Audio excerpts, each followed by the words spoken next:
بسم الله وصلاة وسلاما على الحبيب المصطفى وبعد. أخيرا آخر محاضرة معانا اللي هي الشيست اكزامينيشن اللي هي بتاعت الاسكالبيشن اللي هستخدم فيها السماعة علشان أعمل شيست اكزامينيشن. طيب، الاسكالبيشن طبعا لازم أنت تكون واقف على يمين الشخص اللي هتفحصه، والشخص ده يكون في السباين بوزيشن ويديه ابدكتد عن بعضيهم او ابدكتد عن جسمك. لازم الشخص ده يحس ان هو متغطي مستور وكده، كلام المتعب. طيب طبعا بتبدأ تكشف الصدر. لو انت بتفحص الباك فبتخليه يحط ايده على كتفه، يعني لو ايده اليمين على كتفه الشمال والشمال على اليمين تعكس الدراع مع الكتف. هنا بقى نظبط بس الشاشة.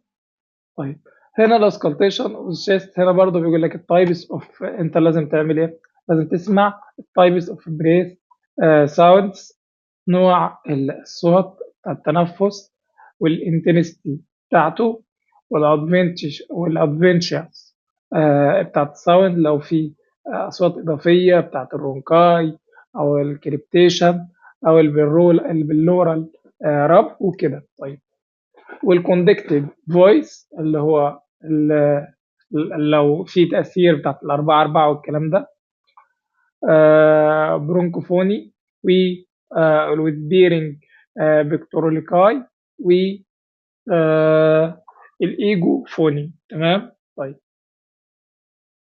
وبعض الساينس اللي ممكن أشوفها وسبيشال أوسكالاتوري تيست برضه ممكن أعملها. طيب، التكنيك او التكنيك المتبع في الاسكالتيشن ان انت هنا هتعمل ايه؟ هتبدا كده بالراحه مع البيشنت. اسك ذا بيشنت تو تيك بريس، خد نفس عميق ان اند اوت وطلعه ثرو ذا ماوث، يطلع عن طريق الماوث، وتشوف الصوت اللي انت سامعه اثناء دخول وخروج الهواء. طيب، listen with the diaphragmatic portion of the stethoscope اللي هي السماعة هيل. بس انت بتحطها against الصدر، على الصدر كده. طبعا بيفضل يسمع بيها وهو بيحاول listen over one area، وبعدين تنتقل للاريا الثانية بالاستيثوسكوب او بالسماعة دي. طيب، طبعا انت تاخدها سايد باي سايد، يعني على الجنب اليمين يبقى الشمال هكذا. طيب، الاسكالتيشن طبعا بتبدا بالنسبه للفرونت، بعدين الجنب بتاع الصدر اللاترال شيستول، بعدين الباك. طيب، begin at the apex of each lung، تبدا كده من عند الايبكس من فوق، يعني بتاعت الاتش lung، كل لانج. وتبدا تقارن سايد تو سايد زي ما قلنا.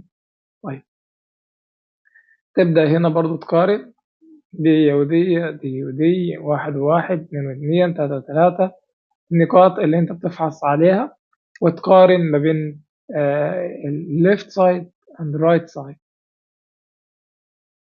طيب، التكنيك بقى برضو بيكمل بيقول لك انت بتسمع الانسبيريشن والاكسبيريشن في المكان اللي انت بتفحصه. if an abnormality، لو جيت في حاجة abnormal هتحدد الاريا دي. طيب، شوف ايه اللي جواها او ايه العضو اللي فيها او ايه الحتة اللي فيها. listen for the bass sound intensity، وتشوف شدة الصوت او كده. تمام. ولو في أي أصوات إضافية. تمام. and note at which point in the respiratory cycle زي كيور، تفهم طبعا تكون أنت فاهم أصلا ده بيمثل إيه أو الصوت ده حصل ليه أو في أنهي حتة في الجسم. طيب، طبعا هنا بيقول لك إنه البريث ساوند أو بريث ساوندز اللي هي الأصوات بتاعت التنفس بتصنع حاجة اسمها يوروبيلانت اير فلو ان ذا لارج اير واي، يبقى الهواء كده مضطرب في اللارج اير واي. تمام. ففي منه الهاي فريكوانسي ساوند واللو فريكوانسي ساوند. تمام. طيب، الساوندز دي ار ترانسميتد along ذا تراكية. طبعا الاصوات دي بتنزل من التراكية وتبدا تتوزع بقى في البرايمري برونكاي ثم البرونكيولز بعد التراكية عند البرونكاي عند الزين هتوصل حتى لحد الالفولاي فلترد هاي فريكوانسي ساوند، وتعمل هاي فريكوانسي ساوند او تردد عالي الصوت اللي في الاخر.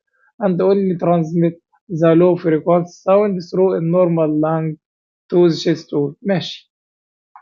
طيب التايبس بقى بتاعت بيقسمهم لي الخمسة أنواع هنا اللي هم فيزيكولار، برونكيال، فيزيكولار with prolonged expiration، وبرونكو فيزيكولار، وهارش فيزيكولار. تمام.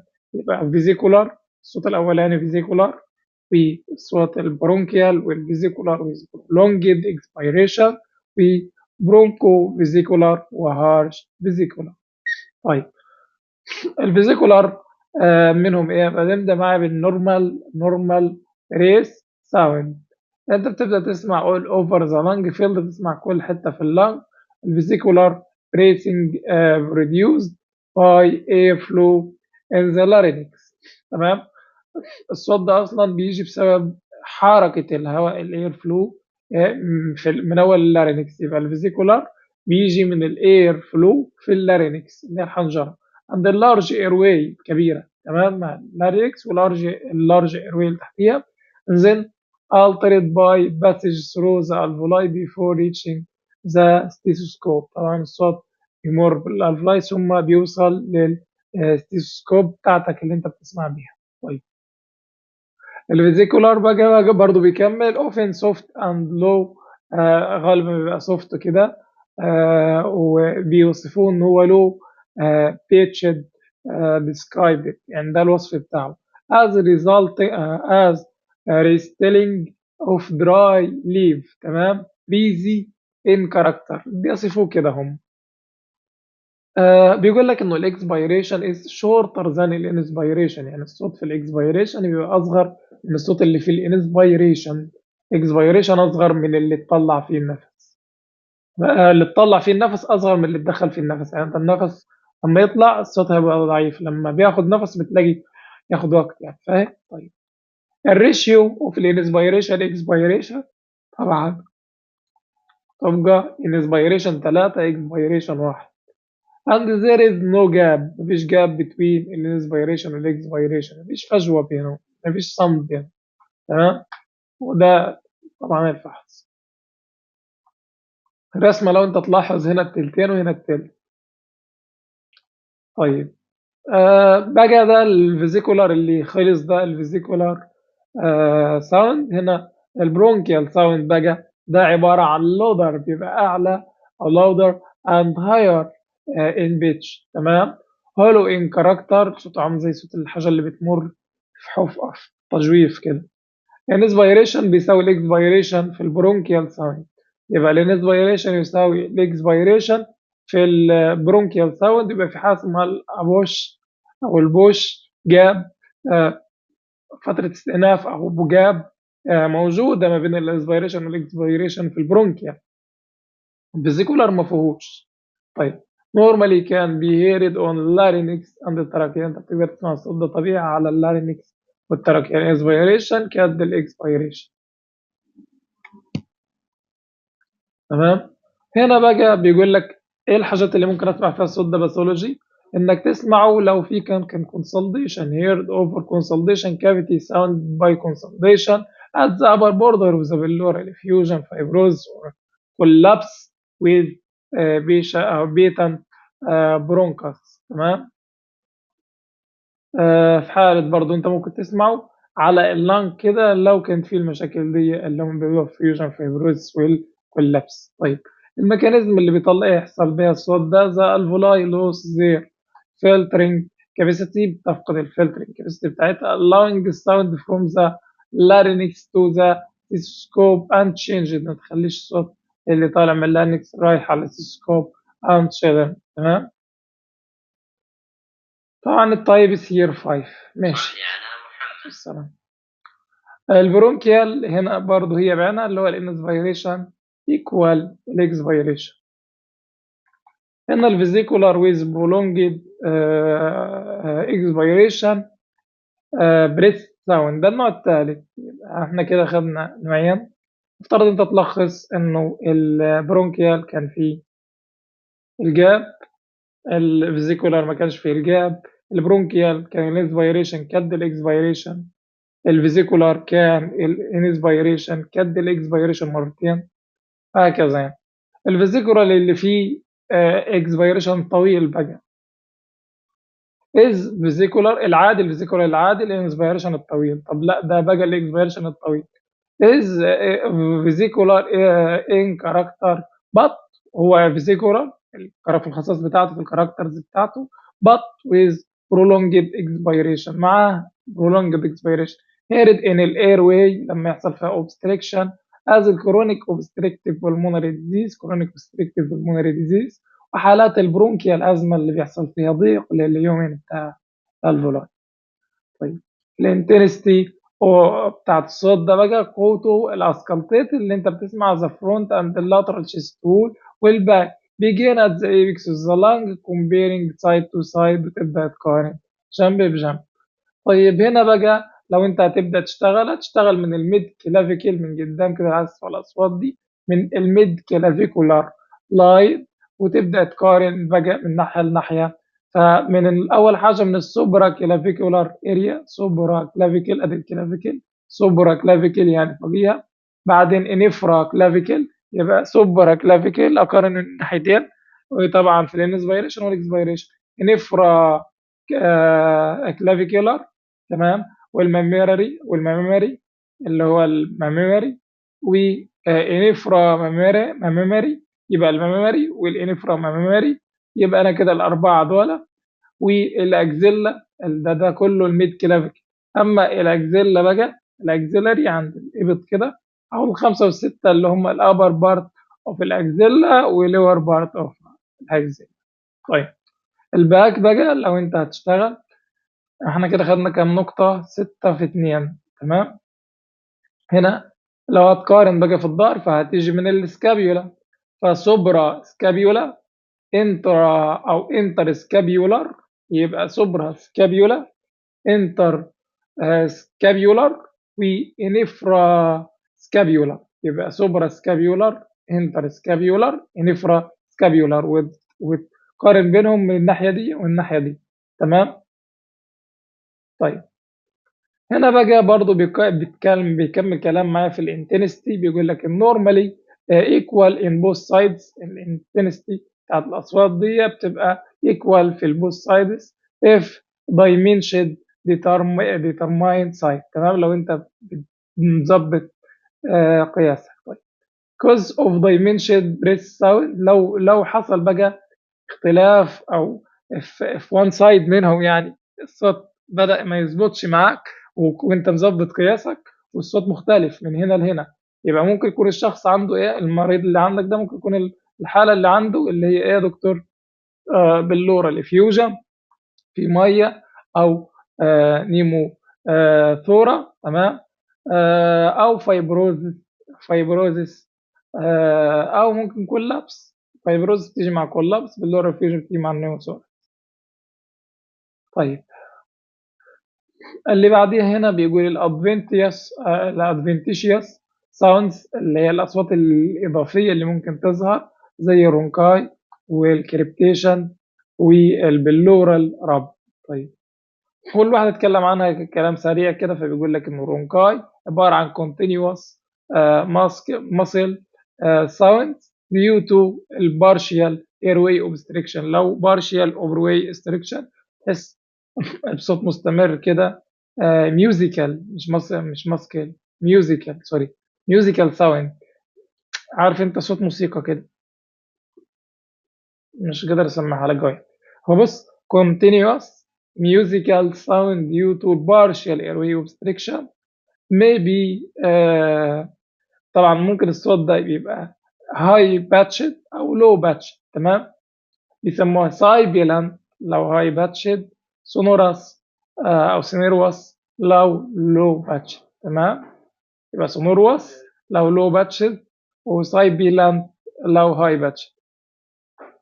طيب هنا بقى برضو بيقول لك generalized بيكون الصوت ده لو في الوان سايد مثلا او في obstruction في مكان واحد ممكن بيجي بوجع عام بسبب انه عندك ازمه برونكيال ازمه الصوت يبقى برونكاي في كل حته او برونكايتس التهاب في البرونكيولز او كرونيك اوبستريكتيف pulmonary disease سي او بي دي.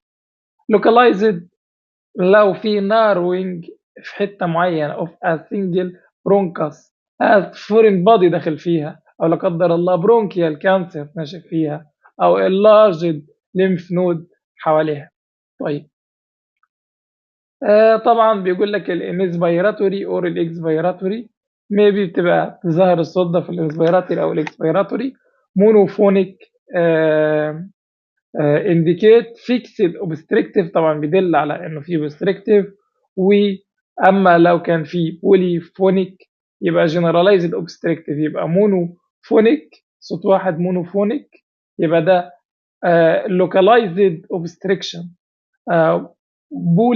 بولي كتير بقى phonic يبقى generalized obstruction زي ما قلنا الامراض اللي هي برونكيال ازمه او سي او بي دي. طيب الامراض اللي بتعمل لوكالايزد الكانسر، فورين بودي محشور، اللنج خد حاجه في النفس، الليمف نود فيها تضخم. طيب برونكاي ده الصوت بقى اللي هو الهاي باتشد. تمام، خلي بالك هو الصوت ما شغلش، حاولنا نشغلها ما شغلهاش، ما علينا. هنا برضو اللو باتشد برضو ما شغلش. ماشي. الصوت التاني منهم اللي هما الكريبتيشن، كراكلز كده او ريليز كده، interrupted sound صوت متقطع. interrupted sound يعني صوت متقطع due to rapid air flow through thin film of secretion، يعني الهواء بيعدي في secretion في بجابيج يبجبج كده كأنه صوت هواء معدي في حاجة، فاهم انت، مش عارف يعدي بسبب انه في سكريشن او سوائل في الموضوع. sudden reopen وتنفتح مرة واحدة كده. the previously collapsed alveoli may be described as wet or dry، ممكن يبقى بيسموه رطب او جاف. طيب وان كان معظمه اصلا رطب لان انت بتتكلم سوائل يعني. طيب depending on size and the number per breath maybe، ممكن انت طبعا بتقسم الاصوات دي ظهرت كم مره وفي الاماكن، فبنقوله فاين. لو interstitial lung disease تعمل فاين، اصوات فاين. medium sized من الاصوات في حاله البرونكايتس او حالات النيمونيا. تمام، يبقى الانترستيشيال فاين. برونكاي ونيمونيا شويه وتي بي وبرونكوكتيزس ميديم، او كورز بقى في البرونكوكتيز برضو ممكن يبقى الموضوع اكتر، او بابلينج عامله زي الفجاجيع كده، ادفانسد بالمونري اديما. ده تمام. طيب ننزل اللي بعدها.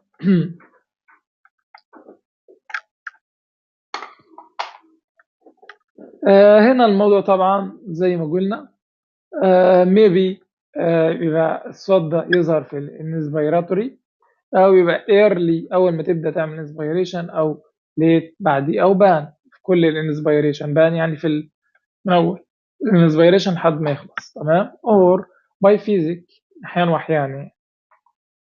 ده اما في دراي ممكن يكون دراي فاين ليت انسبيراتوري كراكل، عباره عن صوت زي تصدع كده متقطع، يسموها الفيليكلو او الفيليكرو، وده بيحصل في حالات الانترستيشيال لانج ديزيز. طيب طبعا برضو الصوت مش هيشتغل اصلا حتى عندنا. طيب الصوت الثالث او الاخير اللي هو البلورال راب. this is superficial laterally friction sound occurring to and fro during both inspiration and expiration. صوت كده بيظهر في الانسبيريشن والاكسبيريشن وما بيتأثرش بالكف او الكحة. تمام، وبيبقى صوت زي ما كاتب هو كده احتكاك ليذري اللي هو جلد، يعني زي كأنه جلد بيتحط كده في بعضه. تمام. طيب it is usually associated with pain، الصوت ده مع pain is aggregated by deep breathing، وبيزيد مع deep breathing and pressure by الستيثوسكوب، او لما تضغط بالسماعه الصوت ده بيتاثر والقلم يتاثر. طيب it is indicated of dry pleurisy resolution of pleural effusion. ساعات بيدل على إنه الشخص ده ممكن يكون عنده pleural effusion. تمام، لو كان في بليوريزي أو مشاكل في البلورة يعني. طيب ماشي. هنا بقى بيقول لك الكوندكتد فويس، ده موضوع خلصنا هم. يبدأ في الكوندكتنج فويس أو الفويس ساوند، اللي هو أنت بتشوف الفوكال ريزونانس. تمام، ريزونانس ماشي. أنت هتأسك البيشنت بقى إنه يقول الحتة بتاعت الأربعة أربعة دي to say أربعة أربعة in Arabic or 99 in English several times. وأنت بتبدأ تفحص زي ما عملناها لما كنا بنشتغل بإيدينا في البالبيشن، هنعملها برضه في الاسكالتيشن. طيب هنا بقى بتبدأ تسمع، تعمل اسكلتيت several symmetrical area. symmetrical يعني الجنب والحاجة اللي جابلها في الجنب الثاني symmetrical متماثلة over each lung، على كل lung تمشي عليها. auscultatory equivalent of vocal fermentus normally equal in both sides. المفترض كل حاجة بسمعها على اليمين هي بعينها في الشمال. تمام. طبعا هنا بيقول لي لو في louder أو clearer sounds are بيسموها برونكوفوني. لو الصوت كان أعلى أو أوضح أو في حاجة غلط يبقى في بنسمي الحالة برونكوفوني. البرونكوفوني تظهر في حالات زي التي في اف لما يكون زايد، أو في حالات التي في اف لما يكون ناقص. الفنتيليشن طبعا زايد أو الفنتيليشن ناقص. طيب الفويس ساوند بتاعت الفوكال اللي هي معناها برضو بيسموهم ايه، اللي هم الفويس ساوند. الويسبرينج، ويسبرينج يعني همس، ويسبرينج همس. بيكتوريكلي يعني همس صدري، صوت خفيف كده طالع من الصدر. ويسبرينج بيكتوريكلي. تمام، همس مصدر الصدر. تمام. طيب يبقى ده البكتيرولوكلي او الصوت الصدري. الاجوفوني، الاجوفوني ده برضو صوت من الصوتين اللي هم بيجوا في الفويس ساوند اللي انا بستخدمها. طيب وهنا بقى اللي هو بيسموها الاسبن ساين. اسبن ساين دي برضو من الأصوات اللي بتظهر. وطبعا الكلام ده يعني يدرس في تفاصيله في يير 5 يعني. تمام، اللي يقول عشان نقول يير 5. طيب برضو في حاجات تانية زي سبيشال اسكالتاتوري تيست، حاجات معينة متخصصين فيها بقى لما نوصل لها بالسلامة إن شاء الله. ثانك يو على صحتك، ثانك يو انك لسه عايش. نحل مع بعضنا امتحانات في الفيديوهات القادمة ان شاء الله. دعينا بالتوفيق وربنا يوفقني ويوفقك. ونتمنى يعني يكون الفيديو ده مفيد ولو بتستفيد. give me a like and a comment يعني حتى نشجع كده نشوف الموضوعات دي بتفيد حد فعلا ولا ضياع للوقت إن شاء الله. والسلام عليكم ورحمة الله وبركاته.